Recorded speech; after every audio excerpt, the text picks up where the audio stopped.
to South Africa. A popular Nigerian pastor was arrested for allegedly sleeping with girls in his church. Not just one or two, but as many as 30 girls. Lord have mercy. Some of these girls are as young as 14 years old. Can you imagine? Ladies and gentlemen, please meet 58-year-old Tim Omotosho, founder of the Jesus Dominion International Church. Now, according to the church's website, he has 27 churches around South Africa with branches in Britain, in France, and Israel as well. 27 branches. Apparently, this man has been a pastor in South Africa for almost 16 years. Omotosho is well known for his designer suits. I mean, when you see his pictures, you can tell everything is bling bling, expensive sunglasses, and luxurious cars. Apparently, he has a Lexus. He also has a Porsche. Some people call it Porsche, you know, however you want to call it. His wife drives a Jaguar. One of the women working with him said that everything from his clothing, his shoes, his jewelries, and sunglasses, they all come from a designer in England. So they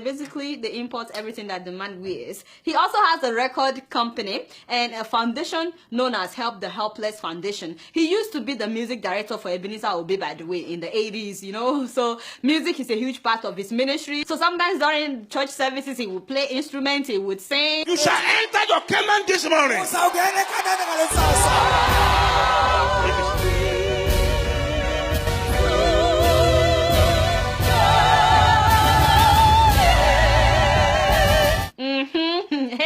Yeah, man. Apparently, the man of God has at least 3 residences in the affluent part of Durban. One of his homes is valued at 2 million rand. He also allegedly has female recruiters who look out for beautiful young girls that live with their single mom, because apparently the man is intimidated by girls who have fathers in their lives. So he targets girls who have single parents, and it has to be a single mom. So these recruiters will tell these girls that if they come to live with the pastor, that he will sponsor their education and give them a better life, that there are so many girls that are living with him that he basically adopts them and he's taking care of them. So a lot of girls are attracted to this, but upon arrival to the house where he keeps them, they will see other girls, they would relax, and then one night the man of God will invite the new girl into his room to come and massage his leg, and then from there he will tell them to perform oral sex on him, and if they refuse, he would say it is God's will for them to do it. And you know, some people just cannot say no when they hear a man of God say it is God's will. And then if they are reluctant to sleep with him, he tells them that God wants them to sleep with him so that they can be closer to God, because he is very close to God. Can you imagine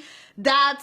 God is so patient. There are so many people that are messed up, and then they proclaim themselves as men of God. In fact, one of the victims said that when she complained that what if she gets pregnant, the man of God laid hands on her stomach and prayed that God would prevent her from getting pregnant. I mean, the stuff that I heard when I was watching the video of the victims, it's mind-boggling. My spiritual belief, it went down the drain. Since the day I left there, I've never set foot in any church. When I think of going to a church,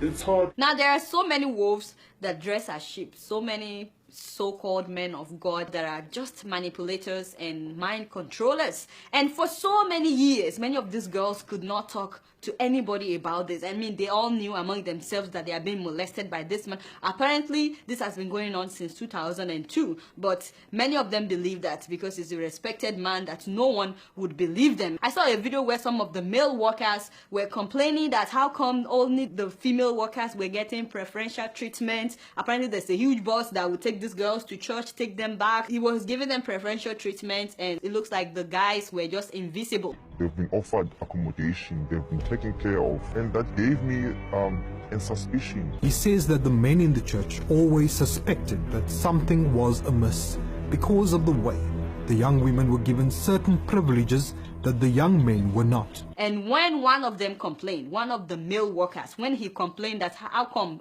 Papa, you are only focusing on the female workers, this male church worker said that the man of God literally manhandled him. He started punching me.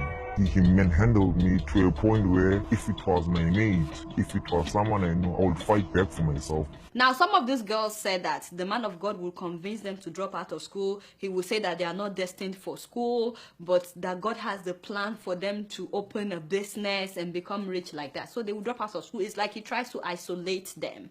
Now, when the story broke out, they tried to arrest this man during Easter celebration, but he apparently knew about it, and so he escaped. And I'm like, why would the man of God be running? Why would he be hiding during Easter if he's innocent, you know? Guess where they finally arrested him? At the Port Elizabeth airport. And you will not believe this, but he was hiding in the female restroom. I was like, now, if the man of God is innocent, why was he hiding in women's toilet? Seriously? If really he's innocent, why was he running for days? Because it took them days before they were finally able to arrest him. And of course, they found him in another town. He flew from Durban to Port Elizabeth. That was where they caught him. And you know, they were talking with him on the phone that he needs to come in for interrogation. And you know, on that day, they knew that he was going to Port Elizabeth, and then he called and told them that his flight was delayed so that they won't come to look for him when he's supposed to be there. He wanted them to come maybe some hours later when he would have left, but those ones did not believe him when he said his flight was delayed. So the security officers, they came there at the time that his flight was scheduled to arrive.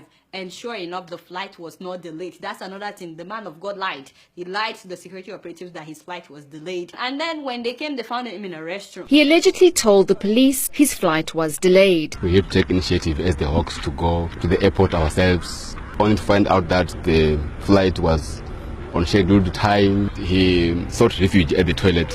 That's where we got the toilet and took him from the toilet. Pastor, are the allegations true? Are the allegations true? So, ladies and gentlemen, once again, please and please be careful who you call your spiritual father. I cannot stress this enough, that if you're a Christian, Jesus alone should be your example. It's good to have men of God in your life, but they are still human beings like you. Don't ever put all your hope in a man. You should always put all your hope in God. Please stop replacing God with men of God. His case has been adjourned till May 3rd, so that's when we'll know what would happen to him. But until then, they have refused to grant him bail. I want to know what you guys think about this story. You guys know I don't know much. Guess what? I'm just keeping it real.